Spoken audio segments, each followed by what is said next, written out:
Welcome back to the Rich Eisen Show, and welcome back to this program in studio. As an in-studio guest is a friend of the program and a friend overall, Reggie Bush. Good to see you, sir. Thank you, buddy. How are Thanks for you? having me back. I'm doing good. So you saw the fight in Major League Baseball, right? Mm-hmm. Have you ever seen a punch that clean in football? Have you ever seen anything like that in a practice, No. even in a practice amongst teammates? Anything punch that clean? Did you ever see anything like that? No, that was clean. And you know, obviously, because in football we wear helmets, so Yeah, right. it's not smart to try to punch somebody who has a helmet on, even though I've seen people do it and end up hurting themselves.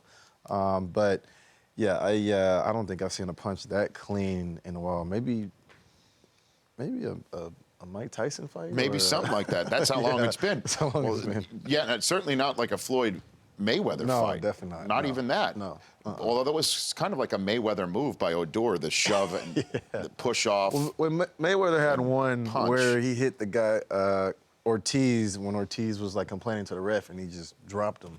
Boom. So maybe that was Could be that too. Yeah. Are there any unwritten rules in football? What are the unwritten rules? Don't go low. What unwritten rule that there would be for cause for fight? Oh man. In football, well, would there be? in practice, Okay. you know, sometimes you get some of the younger guys, the rookies come in, and then you have some of the veterans who've been there for a long time and know how to practice. And I've seen where some of the rookies come in and it's kind of unwritten rule to where either you're not really trying to show up anybody, or let's say you don't cut your own teammates in practice. Right? That's one thing. That's one that would definitely. What cause about a during fight. a game though, where suddenly it'd be just throw down here? Man, It's like Beckham. Did Beckham and Norman break an unwritten rule? That was just two guys going at each other who obviously was bad blood, and they were breaking written rules. I mean, you know what I mean? Right.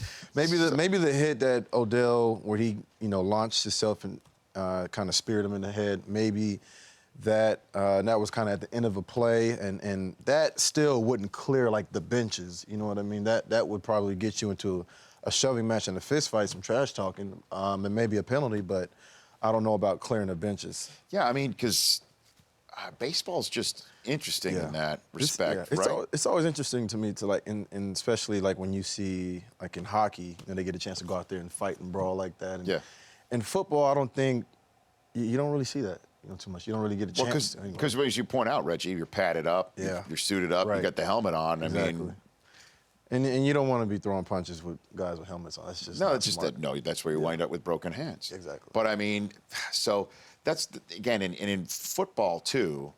I mean, if the bench is cleared, what an absolute disaster that would be. Well, remember it happened against with the University of Miami, and there was that big brawl. I forget, was it BYU and University of Miami? Pre-game or something like that, or during the actual game? Well, it was a huge fight, and they were. It was a big brawl, and it had to be the U in Miami, right? Yeah, a big brawl, and I remember watching that and thinking, this is bad, and this is bigger than football. There were guys out there stomping on other guys' faces and swinging helmets and stuff, and it just didn't look good at all. It's not something that you want to see. What was it, Law? What BYU versus Memphis in the Miami Beach Bowl. There you go. Okay, Yeah, that's what you're it was. Sorry. So you got the location right. I got the location right. BYU and Memphis going at it. Yeah. My gosh. Yeah. I've got Reggie Bush here in the studio. So what is Ezekiel Elliott as a top 5 running back draft choice? What advice would you give him right now? Just to, for one, on the football field, be patient. And I think for me, I remember coming out as a rookie, patience was something that I had to learn. Patience as a runner, patience with your eyes, because in college, you could outrun guys, or you could get away with a lot of things at the college level that in the pro level you can't. Guys are bigger, stronger, faster, smarter. Defensive coordinators are smarter, maybe not smarter, but it's just a different level, and the mental side of football at the professional level it's a lot harder. It's a lot tougher. Well, I mean, especially since it did seem like he had some days in college where it was the Red Sea was parting, Exactly. and it looked a lot easier. And in the NFL, those holes, they open and close like that. You know, It takes about a second. And if you're not there, or if you haven't been able to see it before it happens, because as a running back, you have to see things before they happen. And then also, I would say to him to just keep his circle small. Because once you make that transition from college to the pro level is when you really start to have people knocking on the doors, or whether it's from friends. Everybody wants a piece of you. So how small did you keep your circle when you got drafted? I kept it pretty small. I really allowed myself to just focus on football and dive into football, and then also being in New Orleans, it was it made it easier for me too. I think because it wasn't as big of a market, and wasn't a lot of people wanting to fly into New Orleans right after Hurricane Katrina, to come see me. Interesting. So, yeah. No kidding. Yeah. So that's how fewer people really wanted to knock on your door, because Yeah. And then once we started winning, then obviously people start picking up the phone a little more. Yeah. Yeah. But it's just the way it is, man. But him going into that Dallas market, it's a big market, and it's a place that people want to go to. If you wouldn't mind putting a little bit of a paparazzi hat on your head, Breeze has got a walk year right now. Yeah. He's got a $30 million cap hit. Yeah. And the team really is not redone. Normally, when you got a quarterback, a $30 million cap hit, future Hall of Fame quarterback with a walk year, they're going to redo. They didn't redo. They're going to take that cap hit and go into the season. It's not really a hit. They're just putting it in there. Yeah. Do you think this could be the end of Breeze in New Orleans, Reggie? Oh man, he's getting up there, Nick. 36, yeah. 36. Listen, Drew is he's a great quarterback. He's a great athlete. He's an even better person off the field, and he's really done a lot for that organization. And it'd be sad to think of him leaving that city and leaving that team. But it's definitely a possibility. I mean, we all get old, and at some point in time, it's we all have to hang the cleats up, So I'm not 100% sure if it's the end, but it looks like it's heading in that direction. Okay. Well, we'll take a break. We come back in 60 seconds after we pay some bills. I want to ask you about your future, because you're a free agent right now, as you and I are sitting here mid-May, right? I am, yes, sir. Okay, Reggie Bush. We'll get his future when we come back here on The Rich Eisen Show. And take some phone calls, 844-204-RICH. You already have a couple for Reggie here on the show. Welcome back to The Rich Eisen Show. We've got a fun show already. C.J. Nitkowski, Howie Roseman of the Eagles was here on the show earlier talking about the Sam Bradford situation, says that he's a professional and that everything can go back somewhat to normal there in Philadelphia. I have Reggie Bush here in the Rich Eisen Show. If a quarterback says, I want to be traded, and then walks back in basically after having kicked the tires on other options because he's not happy that another kid that's been drafted, what are the veterans thinking in that locker room? What do you think, Reggie?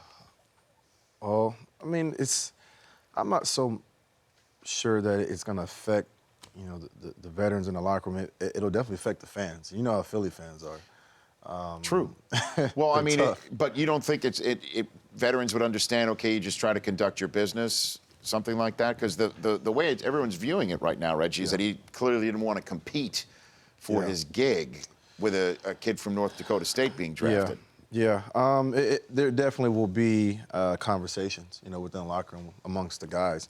How much it'll affect them winning or losing, I'm not too sure. And at the end of the day, that's what matters the most is winning football games. So, what happens within the business of that players is their business. Obviously, again, like I said, there'll be some conversations about it. I don't know if guys are going to feel betrayed, so much, but if anything, it would be more so on the fans, when they play the games, and you probably hear some boos. Well, you spent some time in San Francisco last year, as we all know, and we'll talk about your future in a moment. Does Kaepernick have a problem in that locker room? Do you think? Put me on the spot here. Oh, we're talking. Just two guys talking with the microphone on. Yeah. I don't think he has a problem in the locker room. Okay. And listen, I was only there for 8 months, so I didn't really get a chance to really get to know him because Okay. I didn't know him before or after, and yeah, but I don't think he has a problem in the locker room. You know, I think you know there may be some bad blood left over from what happened with the whole head coach situation and you know, the organization but I think Cap's fine. Okay. I think he'll do fine in Chip Kelly's offense. Reggie Bush here on the Rich Eisen Show. How is your knee right now? He's great. It's 100%. You're ready to go. I'm ready to go. So if a team called you right now and wants you in OTAs, you'd be full go. I'd be able to go. I'm not so excited about going into year 11. You know, I'm just OTAs and mini camps is not as exciting mentally anymore. But this is the whole process of pushing that rock up that hill, right, Reggie? Yes. Year Well, 11, huh? Yeah, it's crazy. So, but you'd be ready to do it if somebody Of course, called 100%. you I'll be up. ready to do it. Somebody called, listen, I'll be the first one there. But just mentally thinking about it right now, it just doesn't sound fun. Well, you got kids at home pulling on you, Two right? kids, yeah. How old are Yeah, they? 2 kids. My daughter just turned 3. Okay. And my son is 10 months. Okay. Yeah. And so, is the phone ringing? I mean, you getting any? Yeah, no, people my agent's interested? been talking to some people and, you know, still working out, just figuring out what is going to be the best option for me. Okay. And it's not, for me at this point, it's not about money. I just want to win. I want to get back to winning. Last couple of years, I haven't won. So looking forward to just getting back to winning.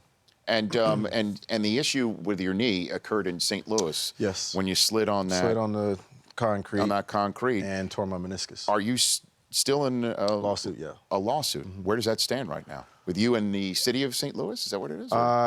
I think there's still some. It's the city and it's the team, and you know, one person wants to put the blame on the other, and you know, so we're still figuring it out. But there is a lawsuit that's currently in the system right Yes. now. Yeah. And where does that stand specifically? Just trying to figure out who the right people to get on the hook is? Whoever wants to foot the bill at the end of the day. So, and obviously none of them do. Reggie So. Bush is here on the Rich Eisen Show. Rocky in Louisiana, you're on the Rich Eisen Show. What's up, Rocky? How's it going, Mr. Eisen? Long time no speak. Yeah, thank you for calling. You're on the horn with Reggie. Hey, I gotta tell you something though. I've been trying to tweet on Twitter with you, but you never respond. I'm kind of getting the hint that you more busy than you need on. You know? Rocky, I'm a busy man. I've got 3 children. I've got 2 jobs. Oh, I've I got 1 understand Twitter that. I account. got But what do you want? You got me in the flesh right here. You don't have to at me or anything. Well, Reggie, I got a couple questions for you, man. Yeah. I'm glad to hear that the knee is doing good and whatnot. Yeah. I'm a big Saints fan, of course, and Yes. seeing you being drafted and all. But want to know, you still got that Super Bowl ring that you won with the Saints, or did you put that in a lockbox somewhere? Oh, I have that on display at my house. That's in a special place in my house, That is awesome. and man. I will Would you always keep that ring and forever cherish it. Well, that's Would you ever come back and finish your career with the Saints and basically just instead of being a running back, you ever thought about a new position you might want to try? Thanks for the call, Rocky. Yeah, I would love to. And there was actually a small opportunity last year where I almost came back to New Orleans, and things ended up not working out. But I would love to come back to New Orleans and finish out my career there. So, I mean, Sean Payton in his system, it's made for somebody like you, essentially, right? Yeah.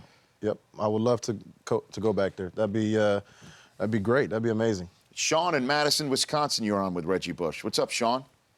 Hey, Rich, how you doing? Love the show. Thanks for calling. No problem. Just driving around. My daughter is a little fussy, and her name is Maisie, named after the Maize and Blue, and I just wanted to share that with Very Nice. good. How old is she? So she is 4 months. Oh, nice. So, Congratulations. Thank you. Reggie, I just wanted to ask, I watch a lot of college football, seen a lot of performances, but that Fresno State game of yours was one of the best I've ever seen. And I just want to get your take on it. If that's the best game you've ever played, do you ever think about that? Or just your thoughts on that? Because that was awesome, man. I appreciate that. I do think about it sometimes. You know, it was a game, probably one of my best games that I played at the college level. And it's a game that a lot of people bring up to me when I meet them, whether it's fans or just, you know, random people in the street and talk about it. And Yeah, it's definitely something that I'll never forget. You know, and that day was, it was a magical day. And the thing it's two things. The thing that's pretty funny is that one, my sleeve got ripped, and they ended up cutting it off. I remember people saying that, man, that was cool. Like, that was dope. I got to copy that style. And people thought I did it on purpose. And my sleeve got ripped. And then the other thing was that that game was a lot closer than I think people remember. Yeah, 50 to 42 is the final. That was a dogfight. And I remember in that game, I'll never forget, I had a kickoff and I fumbled it. And they ended up scoring, and we were tied. Or not tied. It was the score was close, and I just remember how tough and hard fought that game was. But yeah. Do you remember your stats? I don't remember my stats. Come on now. You don't? Do you remember? No, you don't remember how many rushing yards you had? I remember. I just know I had over 500 all-purpose yards. Well, you had 295 rushing yards. Yeah. Okay. And you had 68 receiving yards. And then your kickoff returns, you returned 2 punts for 16 yards, and then that's all we have. We didn't have your kick return. Because you didn't have any kick returns. I guess it was all one fumbled touchback. I fumbled the one kickoff return. Yeah, but it says no kickoff returns here in the box score, so it doesn't say you fumbled, which is a good thing for you. And while we just had a gentleman from Wisconsin on who was a big Maize and Blue fan, as you know, that makes me let's put it this way, want the best for Notre Dame. So your push was truly a stroke of genius, Reggie. In terms of 1 to 10, the amount of pressure you put on the back of Matt Leinart, with 10 being full-on shove, and 0 meaning, no, that was all Matt's legs and his lower part of his body. What do you have for me on that subject? If 10 being like the most pressure, you I could would push. say like an Odor punch to Bautista's face. I'd say if 10 being the most, Yes. I would say 20. Fantastic. I gave every ounce of Good for you. muscle and sweat and just gut I could, and just put everything I could into it. Now, you know, in terms of written rules and unwritten rules, that is a flat-out written rule. That is right there. And you know what? At that time, What? I wasn't thinking about that written rule. I was thinking about getting a win. And you did. At any way possible. That's getting a win. fantastic. I love that. Good for you not to just go ahead and try and shine it off that you didn't really do anything. That's fantastic. No, yeah, I think now I've gotten to the point to where I'm comfortable talking about it. Good for you. What do you think of Lynn Swan as the new athletic director hire? I like it. I got a chance to speak with Lynn Swan at the Super Bowl very briefly and just talk to him. We were talking business, and he has I think it's a construction company or something to do with building homes or something like that. And we were just talking for a little bit and chatting, but I love it. I like it. And getting a chance to bring a guy like that back to the University of California, I think is big. I think he'll do great. Does that leave the door open for you to return more, or see. what do you think? We'll see. Is that something you did have a conversation with him about? No, we didn't talk about that at all. We just talked business, and we were talking about the Super Bowl, and we actually ran into each other at a bar. So Okay. we were just sitting there. Is that talking. right? Yeah. Did he buy you a drink? Did you buy him a drink? Or something? No, he was with paying? his family. Who's paying? Okay. He was with his family. Okay. And I was with my. I don't remember who I was with. You were with your family. Let's just put it that. You were there with your family. Which is odd to have 2 little small children in a bar. But okay. All right. Very good. Reggie Bush here on the Rich Eisen Show. So when do you think something is going to happen for you? For me, Yes. I think something will happen probably. I don't want to put a number. This is my first time going through this kind of, coming off an injury and then the free agency. Yes. And then the other thing is, a lot of people thought I tore my ACL, which I don't know why. Okay. But, So I what think did you something will set happen. it straight? Set it straight. What did you exactly do? Meniscus. Torn meniscus. That's it. Okay. And I didn't lose anything. They didn't have to shave anything down. They just sewed it back and stitched me up. Okay. But anyways, I think something will happen probably within the next month. Okay. So what do you think about maybe a return to the 619? What do you think of that? We'll see. I mean, they got Danny Woodhead over there who does a lot of. You can't get enough running backs, though. You've seen that. Yeah, I agree. 100%. I mean, you can't. You're right. With all due respect, you were the perfect example of that over the last year. That you can't have enough of. And you know, injuries are a natural part of this game, and especially for the running back position because we take on a lot of the load. Sure. Injuries are. Okay, I'm just throwing it tough, out there for you. so But how about we'll this? see. So here's what we want. We want a team that is fired up to have you, obviously. Yeah. We want a team that had at least 10 wins last year, right? And we Yes. want a team to bring you in July because this OTA nonsense you want no part of. No, I'm not. Okay, I so just July- sat mentally thinking about that. You want to take a mulligan on that one? Yeah, I'll take a mulligan. You on that bet. You can't wait to get there, right? one. Yeah. Now listen, I love football, and it's just part of. Come on, man. It's the real deal. You're a veteran. It's Yeah. 11 years. You don't Yeah. need. You can get in a playbook in 2 seconds flat. You can Easy. pick it up. I've seen and been through every type of playbook, so I could pick it up. But quick. look, if there's a 10-win team, 11. Let's just go 12 wins. Let's 12 just wins, Okay, it's a yeah. 12-win That narrows it team. down. 12-win team that just wants to have you in July and just let Yeah. you start right then and there. Yep. That's That'd be great. That's the wish list. That'd be the wish list right there. Reggie, you're the best. Thanks for coming on. Thanks, man. The Rich Eisen Show, weekdays at noon Eastern on Audience.